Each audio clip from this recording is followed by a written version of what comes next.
कर माँ गंगा के पावन तट पर हम श्रीमद् अध्यात्म रामायण के माध्यम से मानव जीवन का सर्वोत्कृष्ट फल सत्संग प्राप्त कर रहे हैं। आज के पावन प्रसंग में हम सबरी और भगवान श्री राम के आपसी संवाद को श्रवण करेंगे।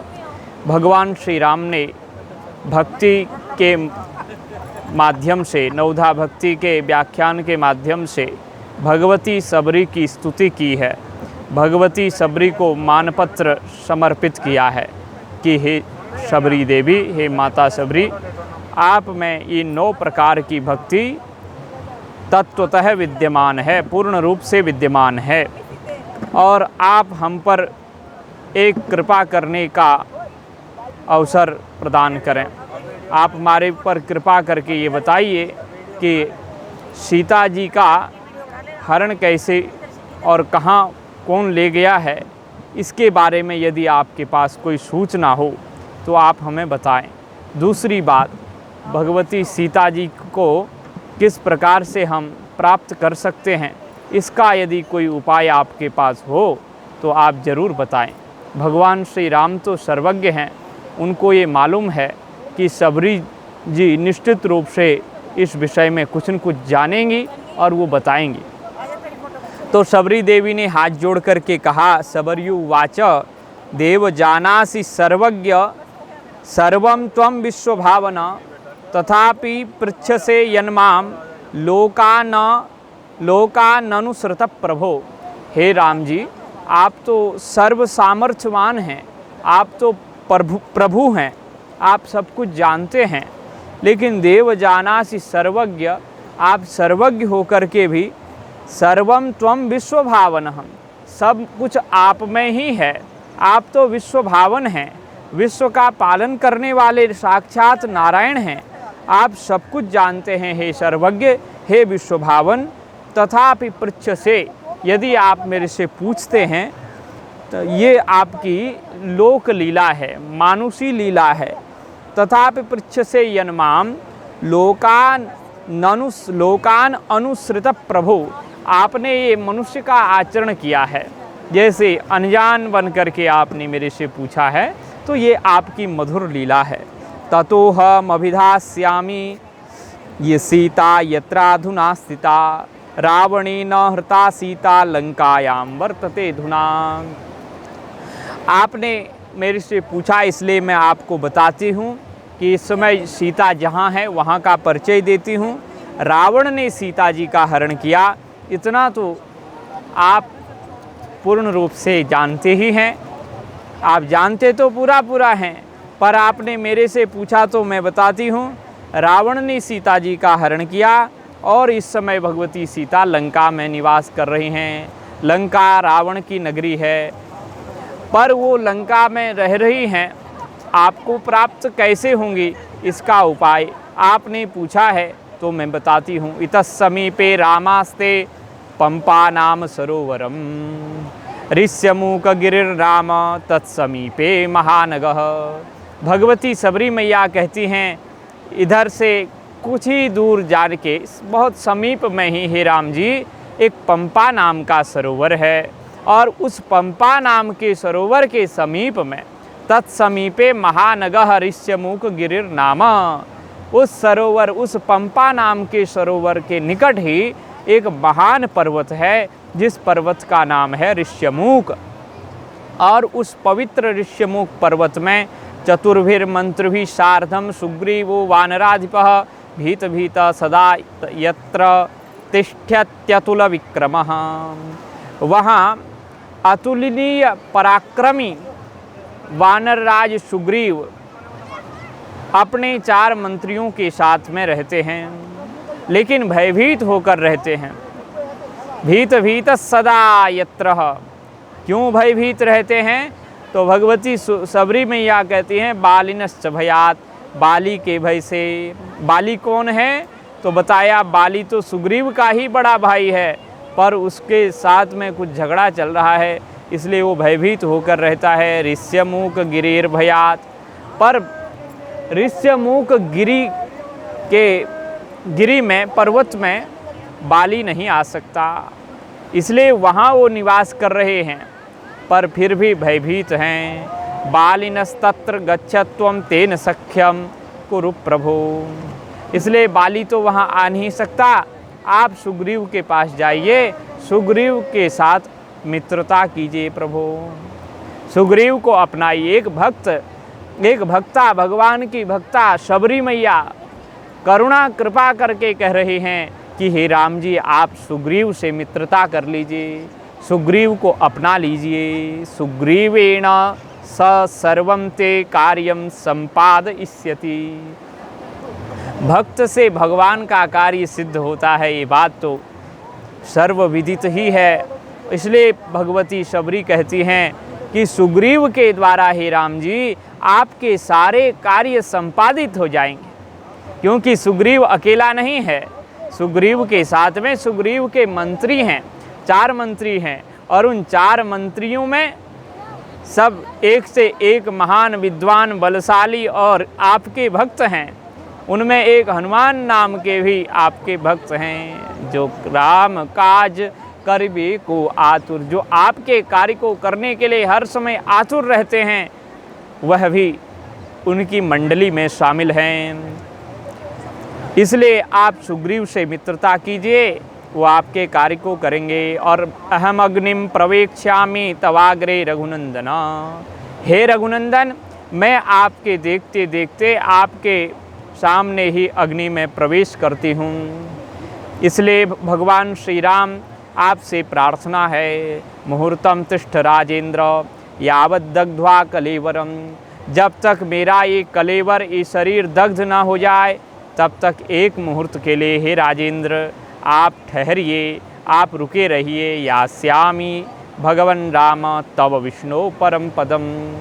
जब तक मैं आपकी परम धाम विष्णु स्वरूप परम पद को, वैकुंठ को प्राप्त ना हो जाऊं, तब तक आप यहाँ एक मुहूर्त के लिए ठहरिए। प्रभु,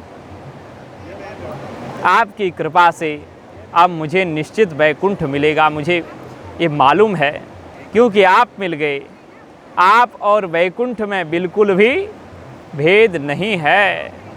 धाम धामी, नाम नामी, रूप रूपवान, इनमें बिल्कुल भेद नहीं होता है।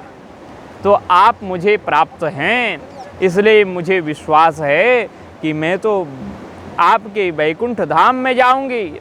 इसलिए यास्यामि भगवन राम तव विष्णु परम पदम। आपका जो परम पद वैकुंठ है, उस परम धाम को मैं जाऊंगी। इसलिए एक मुहूर्त के लिए आप रुकिए। इति रामम समामंत्र्य प्रविवेश हुतासनम। इस प्रकार से भगवती शबरी राम जी से संभाषण करती करती अग्नि में प्रवेश कर गई। क्षणान निर्धूय सकलम अविद्याकृत बंधनम। और श्री महादेव कहते हैं कि कुछ ही क्षणों में, एक दो क्षणों में ही भगवती शबरी मैया का वह कलेवर दग्ध हो गया। अविद्याकृत बंधनम, जो अविद्याकृत बंधन से संपुष्ट था, वो कलेवर दग्ध हो गया। ये शरीर क्या है? ये अविद्याजन्य है, ये संसार का है। संसार मने अविद्या, संसार मने द्वंद्व, संसार मने विकार। तो विकार युक्त शरीर दग्ध हो गया। और राम प्रसादात् शबरी मोक्षम प्रापाति दुर्लभम। भगवान श्री राम की कृपा से भगवती शबरी को वह परम दुर्लभ मोक्ष प्राप्त हो गया, जो बड़े बड़े योगियों को नहीं मिलता। प्रापाति दुर्लभम, वो दुर्लभ मोक्ष पद भगवती शबरी ने प्राप्त कर लिया। फिर कहते हैं महादेव जी कथा को आगे बढ़ाते हुए, किम दुर्लभम जगन्नाथे श्री रामे भक्तवत्सले प्रसन्ने अधम जन्मापि शबरी मुक्ति मापसा। भगवान श्री राम के प्रसन्न होने पर क्या दुर्लभ है? किम दुर्लभम जगन्नाथे, जगन्नाथे भक्तवत्सले श्री रामचंद्रे प्रसन्ने किम दुर्लभम। भगवान श्री रामचंद्र के, भगवान श्री जगन्नाथ के, भगवान श्री अयोध्यानाथ भक्त वत्सल के प्रसन्न होने पर क्या दुर्लभ हो सकता है। अधम जन्मापि शबरी मुक्ति मापसा। अधम जन्मा शबरी जो अधम कुल में जन्म ली हैं, अधम जाति में जिनका जन्म हुआ है, वह भगवती शबरी भी केवल भक्ति के कारण और श्री राम की कृपा के कारण परम दुर्लभ मोक्ष को प्राप्त कर लेती हैं। तो कहते हैं जब अधम ते अधम में नारी, ऐसा स्वयं रामचरितमानस में कहा है। तो कहते हैं कि मैं तो एक बड़े ही घृणित कुल में उत्पन्न हुई थी। कैसा घृणित? जहाँ पशु पक्षियों की हत्या करके भोजन किया जाता था, ऐसे जंगली लोगों के पास मेरा जन्म हुआ। लेकिन आज शबरी कहती है मेरा परम कल्याण हो गया, मैं बैकुंठ को जाती हूँ। और बैकुंठ चली गई। भगवान महादेव ने कहा भगवान श्री राम प्रसन्न हो जाए तो क्या नहीं मिलेगा। अरे जब शबरी का कल्याण हो गया, जो अधम कुल में जन्म लिया था जिन्होंने, फिर जो बड़े बड़े ऊंचे खानदान में, ऊंचे कुल में, पुण्य कुल में, पवित्र कुल में जन्म लिए हैं, अगर वो भगवान श्री राम का चिंतन करें तो उनकी भी तो मुक्ति सहज हो जाएगी। किम पुनर्ब्राह्मणा मुख्या पुण्या श्री राम चिंतका। फिर कहते हैं जब शबरी की मुक्ति हो गई, अधम जाति में उत्पन्न शबरी की मुक्ति हो गई, तो जो उच्च कुल में जन्म लिए हुए ब्राह्मण हैं, जो त्रिकाल संध्या करते हैं, जो शास्त्र चिंतन करते हैं, श्री राम जी के चिंतन में ही नित्य निमग्न रहते हैं, वो भी निश्चित रूप से मुक्ति पाएंगे। मुक्तिम यान्ति ति, उन्हें भी मुक्ति निश्चित मिलेगी। तद भक्तिर मुक्तिरेव न संशयः, भगवान की भक्ति प्राप्त हो जाए तो वो मुक्ति ही है, भक्ति ही मुक्ति है। भगवान की भक्ति जिसको मिल गई वो मुक्त हो गया, ये निस्संदेह कहा जा रहा है। न संशयः, इसमें कोई संशय नहीं है। कहते हैं कि भक्ति की दासी ही मुक्ति है। तो जब मालकिन को ही अधीनस्थ कर लिया तो फिर तो दासी तो उसके अधीन है।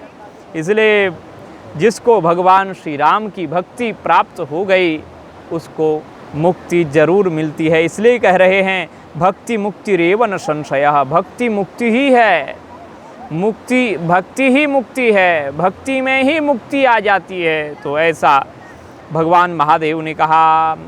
फिर आगे महर्षि वेदव्यास जी कहते हैं भक्तिर मुक्ति विधायिनी भगवत श्री रामचंद्रस्य हे। भगवान श्री राम की जो भक्ति है वो मुक्ति प्रदान करने वाली है। इसलिए हे विद्वान लोगों, हे लोकाः, भक्तिर मुक्ति विधायिनी, भगवान श्री रामचंद्र की जो भक्ति है वो मुक्ति प्रदान करने वाली है। लोका काम दुघांग्रि पद्म युगलम सेवध्व मत्युत्सुकाः। इसलिए हे सज्जनों, भगवान श्री राम के दुघांग्रि पद कामधेनु के समान जो युगल चरण कमल हैं, उनका अत्यंत उत्सुकता पूर्वक, अत्यंत उत्कंठा पूर्वक, अत्यंत व्याकुल होकर के, परम व्याकुल तेती इस भावना से सुसंयुक्त होकर के भगवान के युगल चरणार बिंदु का सेवन करो। लोका काम दुघांग्रि पद्म युगलम सेवध्व मत्युत्सुकाः। भगवान श्री रामचंद्र के चरण कमल कैसे हैं? बोले कामधेनु के समान हैं, कल्प वृक्ष के समान हैं। कामधेनु और कल्प वृक्ष वो हैं जो चिंतन करोगे, जो मांगोगे, जो इच्छा करोगे सो मिल जाएगा। तो ऐसे ही भक्तों की समस्त मनोकामनाओं को पूर्ण करने वाले भगवान श्री राम के युगल चरण कमल हैं। इसलिए इन चरण कमलों का अत्यंत उत्सुकता पूर्वक, अत्यंत उत्कंठा पूर्वक भजन करो, सेवन करो। नाना ज्ञान विशेष मंत्र विदितम त्यक्त्वा सुदूरे भृशम। हे विद्वांजनो, जो नाना प्रकार के विशेष मंत्र हैं, विशेष ग्रंथ हैं, विशेष प्रकार के बहुत सारी बातें हैं, उन सब को दूर रखो। त्यक्त्वा सुदूरे, उनको दूर से ही त्याग दो। भृशम, और भगवान श्री राम का भजन करो, भगवान श्री राम के चरण कमलों का भजन को। यही सार है, सार तत्व बताया जा रहा है।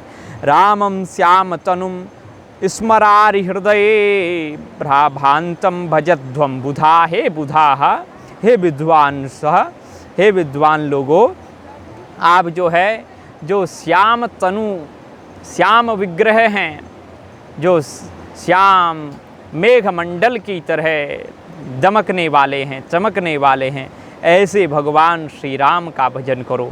बोले रामम श्याम तनुम, जो भगवान श्री राम का श्याम तनु है, नील विग्रह है, वो स्मरारि हृदये भांतम, जो भगवान देवाधिदेव काम रिपु महादेव के हृदय में विराजमान है, शोभायमान है, ऐसे उस दिव्य श्याम विग्रह का ध्यान करो, उस श्याम विग्रह का चिंतन करो, उस श्री राम विग्रह का भजन करो, ध्यान करो। भांतम भजध्वम बुधाः। तो इस प्रकार से भगवान श्री राम की भक्ति का प्रतिपादन करते हुए भगवती सबरी के इस प्रकरण को हमने आज कुछ और विस्तारित किया। इसमें हमने नवधा भक्ति को नहीं लिया, लेकिन उस नवधा भक्ति का क्या परिणाम होता है, किस प्रकार से सबरी मैया की मुक्ति होती है, किस प्रकार से सबरी मैया परम धाम वैकुंठ को पधारती हैं, और किस प्रकार से भगवती सबरी मैया के शरीर कलेवर को त्यागते वक्त, अग्नि में होम करते वक्त भगवान श्री राम स्वयं समक्ष खड़े होकर के भगवती सबरी मैया का पावन दर्शन कर रहे हैं और अपने दर्शन से भगवती को कृतार्थ कर रहे हैं। इस प्रसंग को हमने सुनाया। भगवती माँ गंगा का दर्शन करते हुए आपको भी मेरे पार्श्व भाग में भगवती का दर्शन हो रहा है। और आज के लिए इतना ही। इन्हीं शब्दों के साथ में हम अपनी वाणी को गंगा मैया के पावन चरणों में समर्पित करते हैं। जय श्री राम,